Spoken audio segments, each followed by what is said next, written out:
नहमदुहु व नुसल्ली अला रसूलिहिल करीम अम्मा बाद। अस्सलाम वालेकुम दोस्तों, उम्मीद है सब खैर व आफियत से होंगे। बहुत से दोस्तों ने ये मुझे कमेंट्स में और कॉल करके कहा कि कुछ नुस्खे ऐसे हैं जो आप वीडियो में बताते हैं, उनकी अलग से वीडियो बनाएं ताकि यूट्यूब पर उस नुस्खे का नाम लिख के सर्च किया जाए। तो कुछ दोस्तों ने कहा कि वुद्दी असाबी शदीद का नुस्खा भी अपलोड कर दें और मकवी दिमाग खून का नुस्खा भी अपलोड कर दें और दीगर नुस्खा जात। तो आज हम वुद्दी असाबी शदीद का नुस्खा आपकी नज़र करेंगे। इसमें सुंड 50 ग्राम है, नौशादर ठिकरी 20 ग्राम है, काली मिर्च फिलफिल स्याह 10 ग्राम है।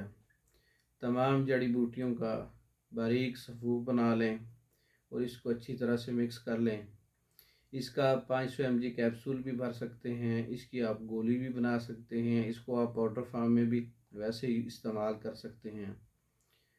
तो दिन में 4 बार हमरा पानी या मुनासिब शरबत है, वुद्दी असाबी मिजाज के हामिल शरबत शहद है, ये शरबत बजूरी है, शरबत संदल के साथ आप इसको इस्तेमाल कर सकते हैं। इसके बहुत से फ़वाइद हैं। ये वुद्दी असाबी शदीद वुद्दी उज़लाती तमाम इलामात को फ़ौरन ख़त्म कर देता है। यरकान हर किस्म की बवासीर के लिए, सफ़रा की ज़्यादती के लिए बहुत अच्छा है। पेशाब में जलन सोजिश के लिए, फोड़े पिंसियाँ ख़ारिश के लिए बहुत अच्छा है।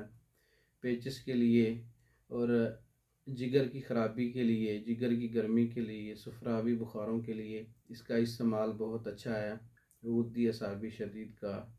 हत्ता कि इस्तिस्का के लिए बहुत अच्छी दवाई है, यानी पेट के अंदर पानी का पड़ जाना या हाथ पांव पर वरम और अमास का आ जाना, माली खोलिया जुनून तक इसका अच्छा रिज़ल्ट है। सूरत इंजाल के लिए वुद्दी असाबी शदीद के बहुत से फ़वाइद हैं। इसकी अज्जा और इसका इस्तेमाल और तरकीब तैयारी और तरकीब इस्तेमाल मैंने आपको बताया है। तैयार शुदा फार्माकोपिया की तमाम मेडिसिन बज़रिया डाक मंगवा सकते हैं। हमारा व्हाट्सअप नंबर 036316 999। इस नंबर पर रब्ता करके आप पाकिस्तान भर में और दूसरे ममालिक में मेडिसिन बज़रिया डाक मंगवा सकते हैं। हमारी वीडियो को लाइक करें, शेयर करें, हमारे चैनल को सब्सक्राइब करें। दूसरी वीडियो तक के लिए इजाज़त दें। अस्सलाम वालेकुम।